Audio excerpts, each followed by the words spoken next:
Listo. Empezamos. Sí. Buenos días para todos. Dando continuidad a la reunión interinstitucional de nuestro grupo de reumatología, voy a presentarles hoy las recomendaciones EULAR de 2023 sobre el diagnóstico y el manejo de imágenes en las artropatías inducidas por cristales en la práctica clínica. Este es un artículo publicado en el número de junio de Annals of the Rheumatic Diseases. La metodología para el desarrollo de estas recomendaciones siguió los procedimientos estándar de EULAR que ya conocemos. Diseñaron una fuerza de tarea con 25 participantes de 11 países, donde participaron reumatólogos, fellows, radiólogos, metodólogos de investigación, cuidadores profesionales y obviamente pacientes, y generaron 14 preguntas de investigación sobre gota, enfermedad por depósito de pirofosfato de calcio y por depósito de fosfato básico de calcio. Ellos prefieren el término sobre hidroxiapatita porque dicen que en su mayoría los cristales son básicos y no ácidos. En la evaluación incluyen imágenes radiológicas convencionales, ultrasonido, tomografía, la tomografía de energía dual y resonancia magnética. Hacen una revisión sistemática de la literatura en estas tres bases de datos que se ponen en la diapositiva.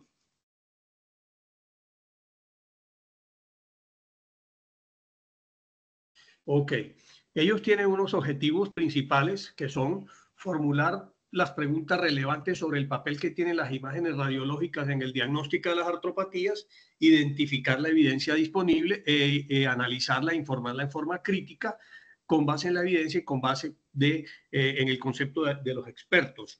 Desarrollan unas preguntas pico en artículos publicados en inglés, tienen un consenso cuando el acuerdo es de más del 75% en la primera ronda, 66% en la segunda y 50% en la tercera. Y el grado de acuerdo se consideró adecuado si era mayor del 80% de los participantes. Los niveles de evidencia se evalúan según la Universidad de Oxford, como es la costumbre.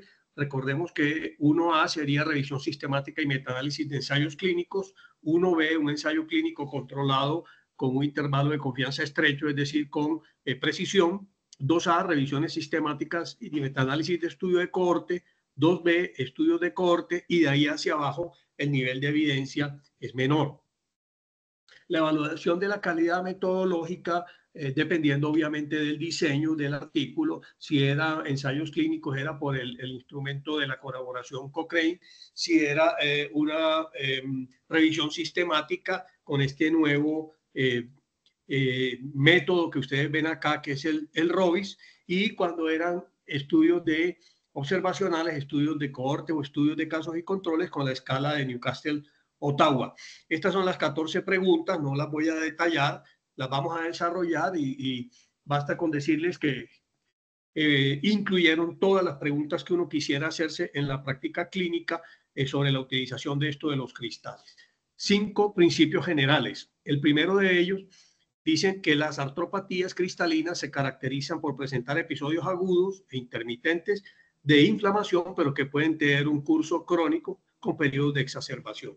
Entonces, aquí la parte clave es que ellos comparten aspectos clínicos, son crónicas con crisis y periodos asintomáticos, pero tienen diferencia con relación a los microcristales patognomónicos y en los lugares de afectación. Y dicen que esto es crítico para seleccionar los métodos de diagnóstico y los métodos de monitoreo que se van a utilizar. El segundo principio es que hay una información útil sobre varios aspectos de la enfermedad: inflamación, daño estructural y la carga de depósito de microcristales. Y las diferentes técnicas tienen diferentes fortalezas y se pueden utilizar de acuerdo a lo que nosotros estemos buscando. Entonces, el daño estructural se evalúa principalmente por radiología convencional y por la tomografía de energía dual. La evaluación cuantitativa de los depósitos de cristales, básicamente por la tomografía de energía dual, pero la inflamación, el daño temprano, se utiliza principalmente la ecografía, que tiene mucha más sensibilidad, y aparte de eso nos da una estimación semi-cuantitativa de los depósitos. Simplemente un par de conceptos sobre esto de la tomografía de energía dual. para que vayamos entrando en materia. Esto es muy interesante porque lo que hacen es evaluar los valores de atenuación en dos espectros de energía, y la imagen que ellos logran es espectacular porque logran reconstruir múltiples tipos de imágenes. Pueden hacer un mapeo de la sustancia que queramos evaluar, o pueden hacer unas imágenes por sustracción de las características de atenuación de acuerdo a la sustancia que queramos, de sustracción grasa, por ejemplo, y para esta situación puntual de los microcristales con sustracción de ácido úrico o con sustracción de calcio. Ya veremos la utilidad en el proceso de diagnóstico y de seguimiento. El tercer principio general es que las imágenes pueden mostrar depósitos, pero que no siempre están en relación con las manifestaciones clínicas. Obviamente, en los periodos de intercríticos o en los periodos de hiperuricemia asintomática o en los periodos en los que los pacientes no tienen crisis inflamatoria de condrocalcinosis, por ejemplo. El cuarto periodo es que ellos dicen, cuando estemos seleccionando imágenes, debemos utilizar toda la información disponible. Utilizar la historia clínica, el examen físico, estudio de líquido sinovial, laboratorio, etcétera. Y que rara vez se hace uso de las técnicas radiológicas para diagnosticar artropatías por microcristales. La información sugieren que se haga completa. Entonces, la clínica, el análisis de líquido sinovial y las imágenes hacen parte tanto de la clasificación eular para gota como las recomendaciones eular para enfermedad por depósito de pirofosfato de calcio. Ahora vamos a repasar esas recomendaciones para que miremos el papel que pueden cumplir las imágenes y cómo hacer el diagnóstico sin imágenes. No hay criterios clasificatorios para enfermedad por depósito de fosfato básico de calcio, pero el diagnóstico consideran que se hace con una exactitud bastante aceptable con la clínica y la radiología simple. Igual, dicen que en presencia de tofos y la demostración de cristales de urato monosódico no se requerirían estudios de imagen. Entonces, miremos de una manera muy breve los criterios EULAR, ACR para clasificar los pacientes como gota. Había un criterio de entrada que es al menos tener un episodio de edema, dolor y sensibilidad en una bursa periférica o en una articulación periférica. Un criterio suficiente que es demostrar cristales de urato monosódico en esos sitios. Si se cumple eso, con eso tenemos el diagnóstico. Y si no se cumple el criterio suficiente, viene el paso siguiente, que es considerar una serie de manifestaciones clínicas y radiológicas. Primero sería el patrón de compromiso. Durante un periodo sintomático alguna vez haber presentado en una bursa o articulación estos problemas. Compromiso de tobillo o tarso sin afectar la primera, o compromiso de la primera metatarsofalángica en el contexto de monoartritis o de oligoartritis. Dependiendo de eso se da el puntaje. La característica sintomática de alguna vez haber tenido un episodio, eritema sobre la articulación, una intolerancia a la palpación de la articulación o impotencia funcional, especialmente para la marcha. Y si tiene uno, si tiene dos o si tiene tres de estos, se daría el puntaje. En cuanto al tiempo y el curso, haber tenido dos o más episodios, independiente del uso antiinflamatorio, que hayan tenido episodios de menos de 24 horas en el pico máximo de dolor, que los síntomas se resuelvan por completo en 14 días o menos, y que haya resolución completa en los periodos intercríticos, y eso da también un puntaje. Si hay tofos, da 4 puntos. Si el nivel de ácido úrico está de 10 miligramos o más, da 4 puntos. O sea, prácticamente uno con eso haría el diagnóstico, porque ellos consideran clasificación de gota cuando hay 8 puntos o más, sin necesidad de imágenes. Ahora, si nosotros demostramos evidencia de depósito de urato monosódico por ecografía, por la presencia de doble contorno, o por depósitos por tomografía de energía dual, y si encontramos daño por radiología o por ecografía, fíjense ustedes que ya con eso sería el criterio definitivo para clasificar el paciente como gota. Con condrocalcinosis pasa algo similar. El diagnóstico se hace definitivamente por la demostración de los microcristales, pero no son fáciles de detectar. Entonces, vienen las imágenes. La condrocalcinosis radiológica le soportaría el diagnóstico en forma definitiva, pero su ausencia no lo descartaría. Y el ultrasonido tiene la capacidad de detectar muy tempranamente los depósitos de calcio y detectar tempranamente la sinovitis, que sería su fortaleza, y tiene una sensibilidad y especificidad mucho mejor que los rayos X convencionales. Sigamos con el quinto principio general, y es que ellos consideran que las artropatías en su interpretación radiológica se debe informar por radiólogos prácticamente. Según lo que ellos dicen, hablan de profesionales de la salud entrenados, pero en la discusión insisten mucho en el concepto del radiólogo. Posteriormente hacen 10 recomendaciones. Vamos a estar revisando las recomendaciones y estar mirando algunos artículos que respaldan cada una de ellas, que consideré relevantes. La primera es que uno debe elegir la zona sintomática o las áreas específicas para cada enfermedad para elegir las imágenes que vamos a utilizar.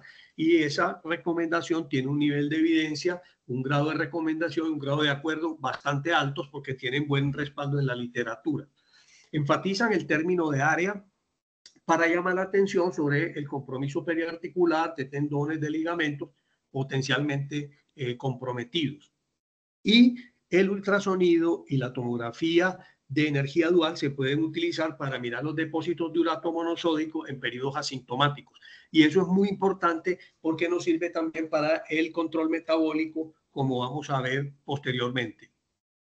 Este es un estudio que trae la revisión, que es un estudio donde tomaron personas asintomáticas, pero que habían tenido historia de monoartritis o de oligoartritis con duración de menos de 10 días, aguda.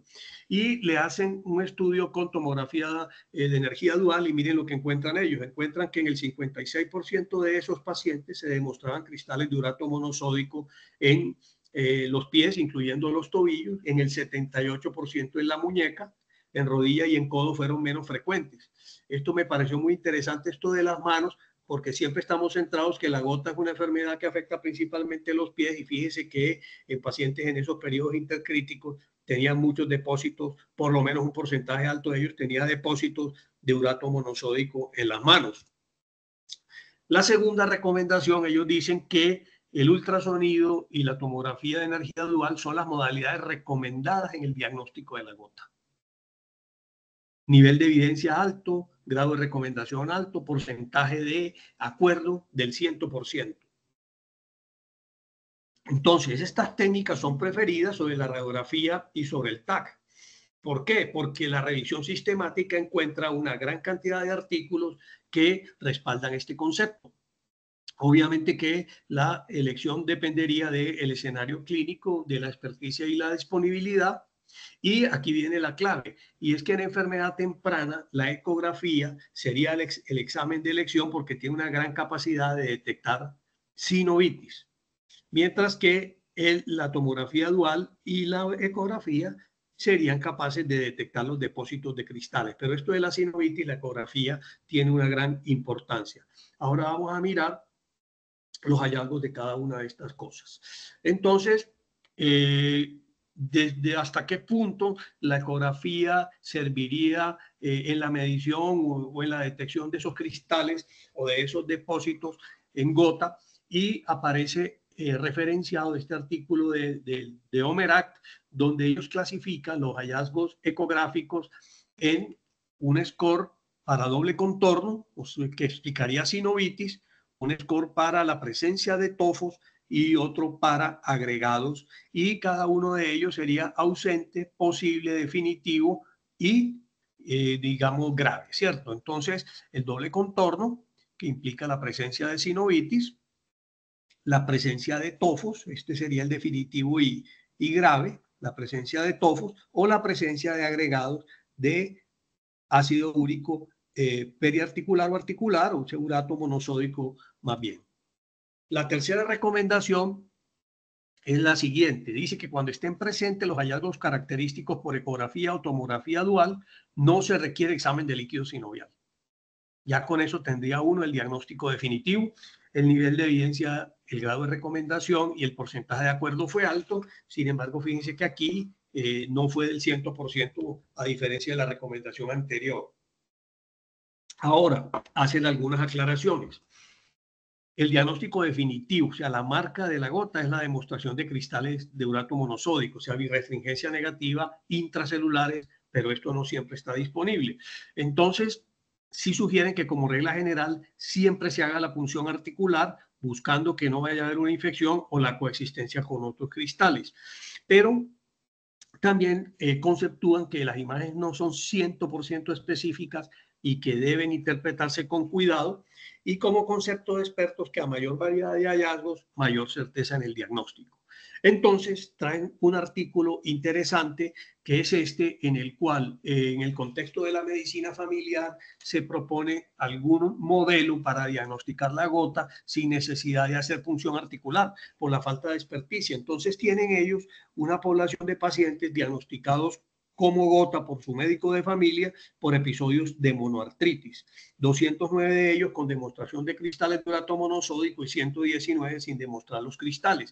Y hacen algunos modelos para evaluar. Entonces miremos acá, sexo masculino, haber tenido un ataque previo, comienzo durante un día, o sea, una crisis de inicio agudo, eritema articular, compromiso de la primera metatarso y la hipertensión, perdón, antecedente pues de factores de riesgo cardiovascular. Fíjense acá que tienen ORs muy significativos, son ORs significativos, con excepción del comienzo durante un día y el eritema articular. Hacen un segundo modelo en el cual agregan el ácido úrico por encima de 5.8 o casi 5.9 miligramos por decilitro y siguen siendo significativos los mismos ítems o las mismas variables que incluyeron en el modelo. Entonces ellos plantean un score final que lo hacen por un mecanismo de bootstrap en el cual se le da un puntaje a cada uno de estos hallazgos y lo llevan a una curva ROC para mirar el rendimiento como diagnóstico, y ellos encuentran que si tiene 8 puntos o más de estos que están acá, uno podría hacer el diagnóstico de gota con una sensibilidad del 80.4% sin haber hecho punción articular. Entonces, obviamente que esto tiene su dato de controversia porque nos quedaría sin el diagnóstico diferencial de infección y otras cosas, pero en un paciente que uno ya conozca, que por ejemplo ha tenido ataques previos, que tiene compromiso de la primera metatarsofalágica, por ejemplo, la probabilidad más alta obviamente es la gota. La cuarta recomendación es que en la evaluación de la enfermedad por depósito de pirofosfato de calcio se recomienda principalmente rayos X y ultrasonido. Solamente en caso de compromiso axial o sospecha de compromiso axial recomiendan el TAC.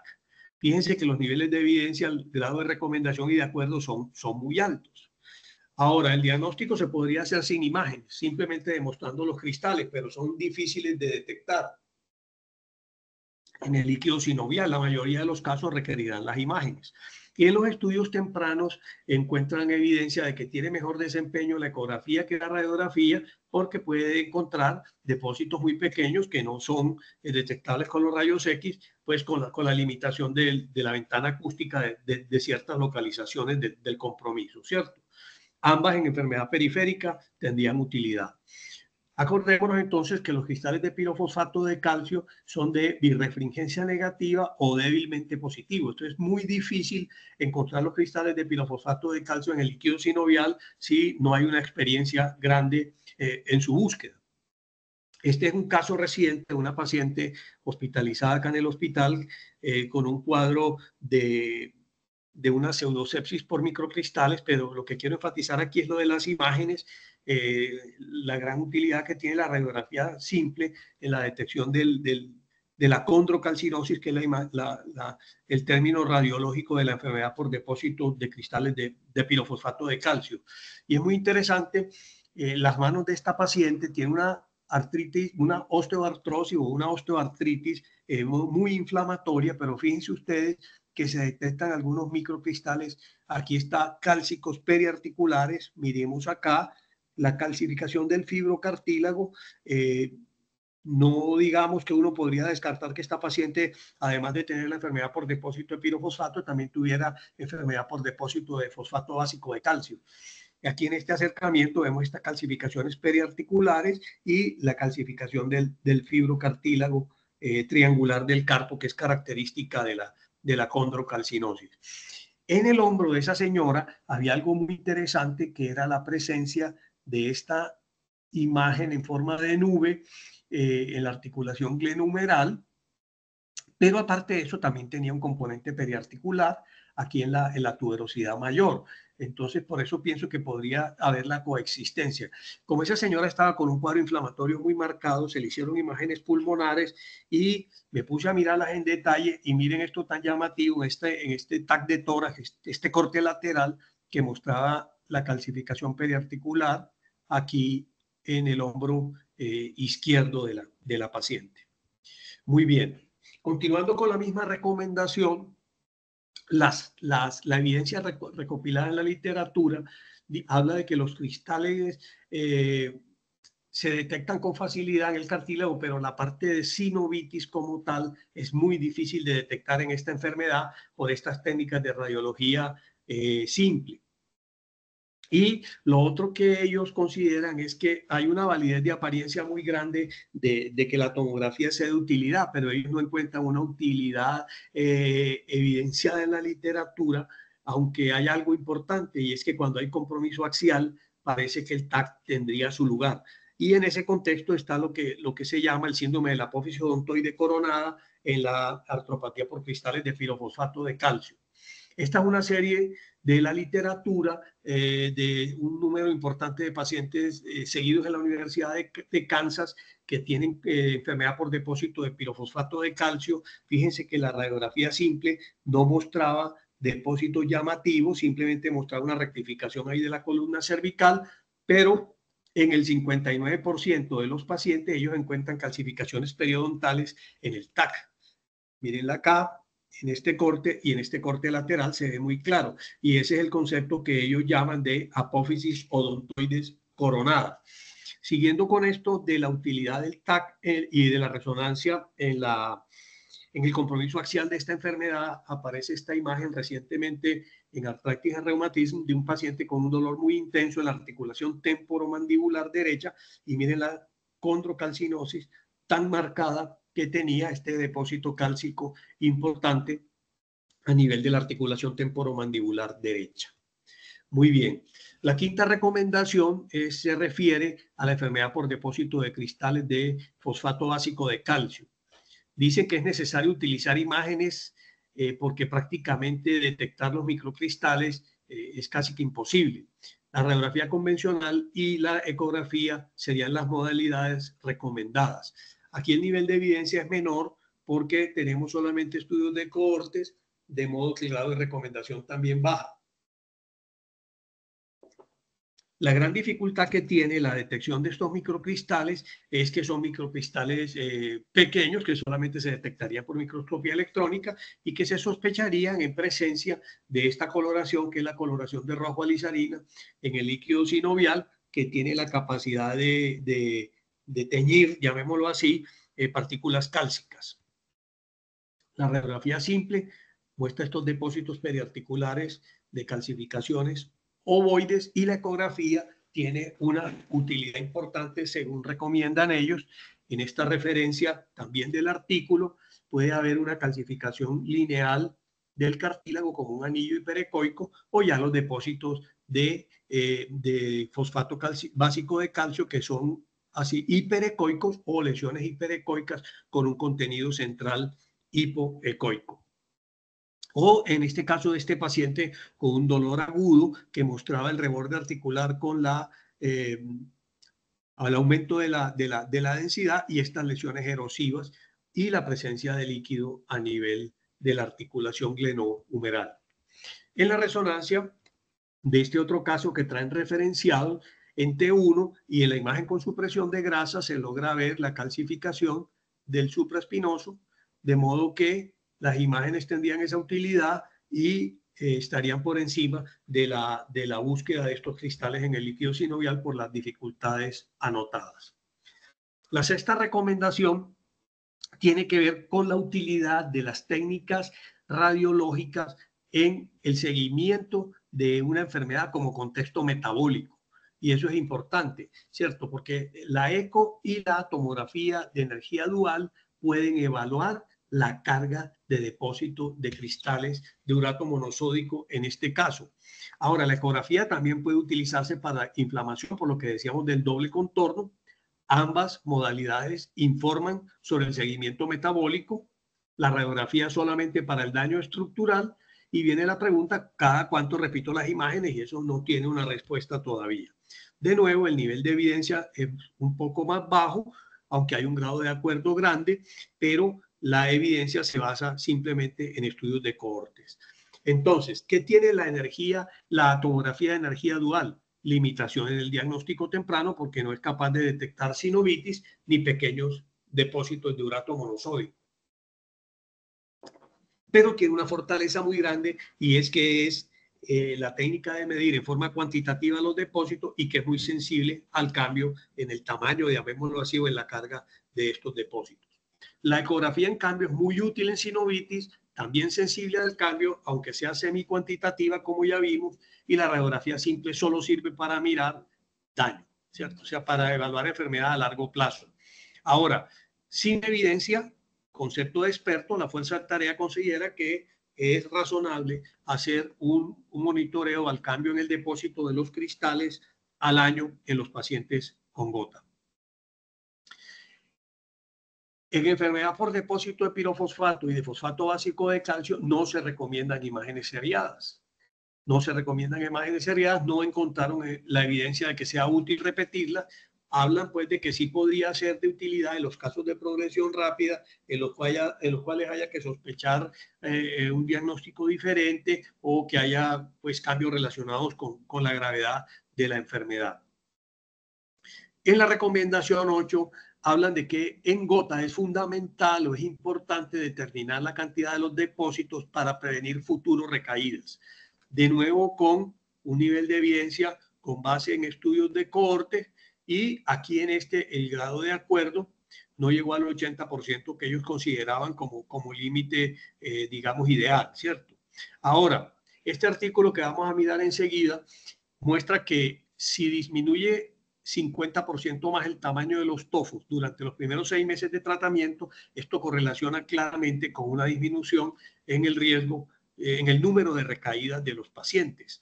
Entonces, pues no sé si 6 meses sea un tiempo, digamos, realista para uno decir que se disminuyó un 50% el tamaño de los tofos.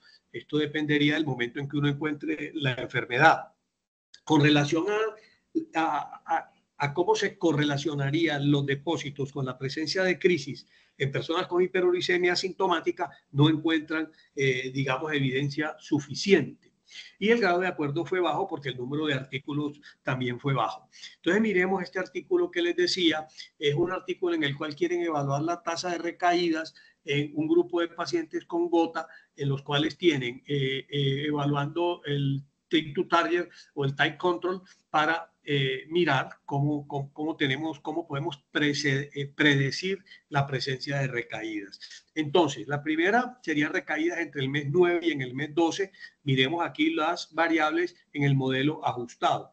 Entonces, el acúmulo de microcristales por ultrasonido o por tomografía de energía dual, la presencia de tofos y haber tenido que tomar colchicina son predictores de recaída durante el primer año. Y a ver que el paciente logre controlar su dolor fácilmente sería un factor, entre comillas, protector.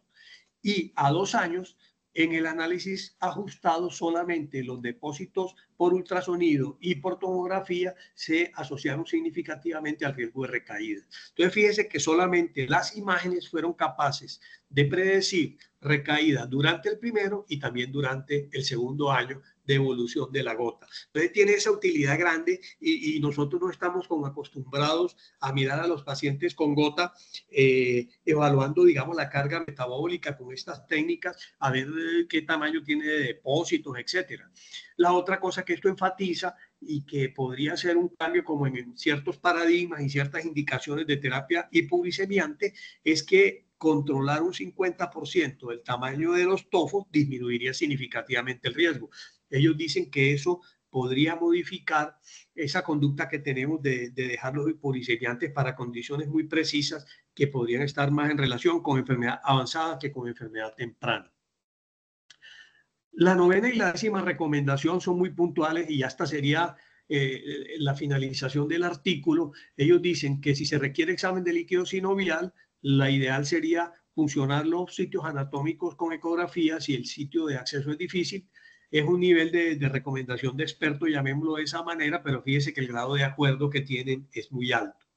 Y por último, recomiendan que utilicemos las técnicas de imagen para explicarle a los pacientes cuál es su situación médica, mostrarle la radiografía, mostrarle la ecografía, la tomografía para que ellos miren los depósitos, el daño articular y que esto podría ayudar mucho a entender la condición médica y a mejorar la adherencia. Esto también tiene un grado, digamos, de recomendación bajito, aunque el grado de acuerdo fue muy alto.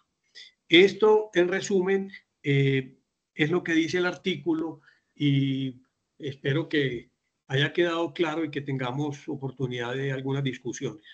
Gracias por su atención.